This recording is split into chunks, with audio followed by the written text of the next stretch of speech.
ఆకలి అనేది ఎంత ప్రభావితం చేస్తుందో మనిషిని చూస్తూ ఉంటాం. ఆకలిని తట్టుకోలేము, నొప్పిని తట్టుకోవచ్చు కానీ ఆకలిని తట్టుకోలేము.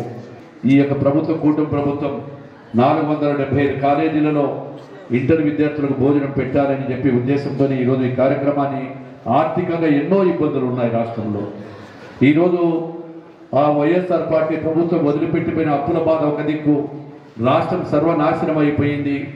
అందరి జీవితాలతో కులాలకు మతాలకు సంబంధం లేకుండా అన్ని వ్యవస్థలను కూడా గత ప్రభుత్వం నిర్వీర్యం చేస్తే ఈరోజు మా గౌరవ ముఖ్యమంత్రి గారు మేమందరం కూడా రోజు ఎన్నో ఇబ్బందులు పడి ఏదైనా కానీ కూడా అటు అభివృద్ధి, ఇటు సంక్షేమ పథకాలు ఇవి అన్నీ కూడా ఇవ్వాలంటే రాత్రి పగలు కష్టపడతా ఉన్నాము. అప్పులు వస్తున్నాయి, అప్పుల బాధలు ఉన్నాయి.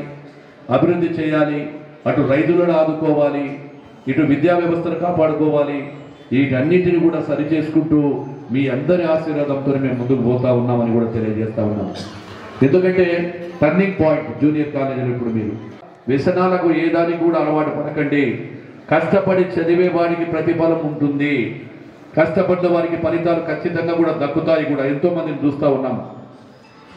ఎక్కడో కార్పొరేట్ ఆఫీసులోనే చదువుతానో, కార్పొరేట్ స్కూల్లో చదివితే మంచి ఉద్యోగాలు వస్తాయనో, లేకుంటే జూనియర్ కాలేజీలో చదివితే మాత్రం కరెక్ట్ కాదు.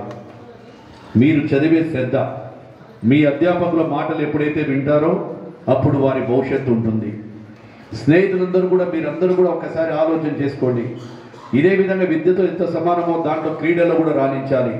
క్రీడల వలన ఆరోగ్యం బాగుపడుతుంది, మనకు శారీరక దృఢత్వం వస్తుంది, ఇవన్నీ కూడా ఉంటాయి.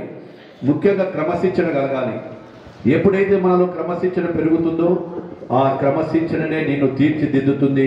మీరు ఇచ్చేటువంటి అధ్యాపకులకు కానీ, పెద్దలకు కానీ మీరు ఇచ్చేటువంటి గౌరవం. ఎందుకంటే ఒక తల్లిదండ్రుల తర్వాత వాళ్ళే విద్యా బోధన చేసేది.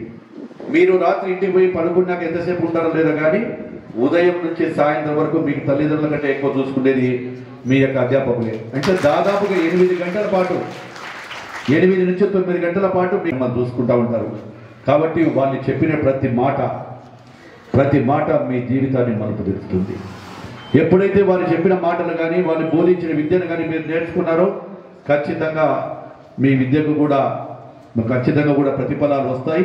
అదేవిధంగా ఇప్పుడు మా కూటమి ప్రభుత్వం వచ్చిన తర్వాత ఎన్నోటువంటి మార్పులు తీసుకొచ్చాము. అదేవిధంగా రూములు కానీ ఇంకా అనేకటువంటి విషయాలు కూడా ఇందాకే సభాధ్యక్షులు ప్రిన్సిపల్ గారు కూడా చెప్పారు. ఈరోజు ఈ యొక్క డొక్కా సీతమ్మ అనేటువంటి మహాతల్లి ఎప్పుడో ఆమె చేసిన భోజనము 10 మందికి అన్నం పెట్టినటువంటి మనిషిని ఈరోజు తెలుగుదేశం ప్రభుత్వం, కూటమి ప్రభుత్వం గుర్తు పెట్టుకుందంటే ఒక మంచి పని చేస్తే. మీకందరికీ కూడా ఎవరు ఈ డొక్కా సీతమ్మ అంటున్నారు అంటే ఆ కాలంలో 10 మందికి భోజనాలు పెట్టి, పేరు పెట్టి 10 మందికి సహాయం చేసింది కాబట్టి ఆ తల్లిని అనుకుంటా ఉన్నాము. అదేవిధంగా చాలా మంది గొప్పవారి పేర్లను కూడా మేము ఈరోజు, నేను కూడా ఎయిర్పోర్ట్స్ దానికి సంబంధించిన మంత్రిని, కొత్తగా అల్లూరి సీతారామరాజు గారి పేరు కూడా ఎయిర్పోర్ట్కు పెట్టడం జరిగింది. అటువంటివి కూడా జరుగుతూ ఉన్నాయి. గతంలో అయితే ఇంటర్ అమ్మఒడి పథకం కూడా ఇస్తామని చెప్పేసి మా సాంస్కృతిక వైసీపీ ప్రభుత్వం మధ్యాహ్న భోజనం పథకాన్ని కూడా తీసేసింది. అంటే 1000 కోట్ల రూపాయలు ఉన్నా, ఎన్ని ఖర్చు పెట్టినా ఒకరికి తీర్చాలి ఆకలి అనేటువంటి ఉద్దేశంతోనే మళ్ళీ ఈ యొక్క కార్యక్రమాన్ని పునరుద్ధరించడం జరిగింది. అదేవిధంగా కళాశాలలో చాలాసేపు చెప్పారమ్మా మీరు. ఎందుకంటే నేను మళ్ళీ మిమ్మల్ని ప్రత్యేకంగా ఖచ్చితంగా ఏదైతే మీరు అడుగుతున్నారో స్కూల్ రూమ్లు ఇప్పుడే ప్రజలు, ఎందుకంటే ఖచ్చితంగా కూడా పిల్లలు అడిగిన ఆ రూమ్లు ఏవైతే ఉన్నాయో నేను ఇమ్మీడియట్గా ఇంజనీర్లకు చెప్తాను, డిపిఆర్ తయారు చేయించండి. తయారు చేయించిన తర్వాత వెంటనే దాని ఆ బిల్డింగ్లు మీకు ఎక్కడెక్కడ ఏ అవసరాలు ఉన్నాయో ఒకసారి మళ్ళీ నేను మీతో కూడా మాట్లాడి ఖచ్చితంగా కూడా శాంక్షన్ చేసి మీకు వసంత రూమ్ మేమేమో ఇవన్నీ చేస్తాము. మళ్ళీ బాగా చదువుతారా లేదా మీరు చెప్పండి. ఓకే మా ఖచ్చితంగా మీరు అడిగినట్టు కూడా మీరు అందరూ కూడా చేస్తాను. కాబట్టి ఈ యొక్క కార్యక్రమానికి రూపకల్ప అయినటువంటి పిలిపినటువంటి మా లోకేష్ బాబు గారికి, కూటమి ప్రభుత్వం అయినటువంటి మా ముఖ్యమంత్రి చంద్రబాబు నాయుడు గారికి ఈ యొక్క సందర్భంగా మా విద్యార్థుల తరఫున కూడా ముఖ్యంగా లోకేష్ బాబు గారికి ప్రత్యేకమైనటువంటి ధన్యవాదాలు తెలియజేస్తూ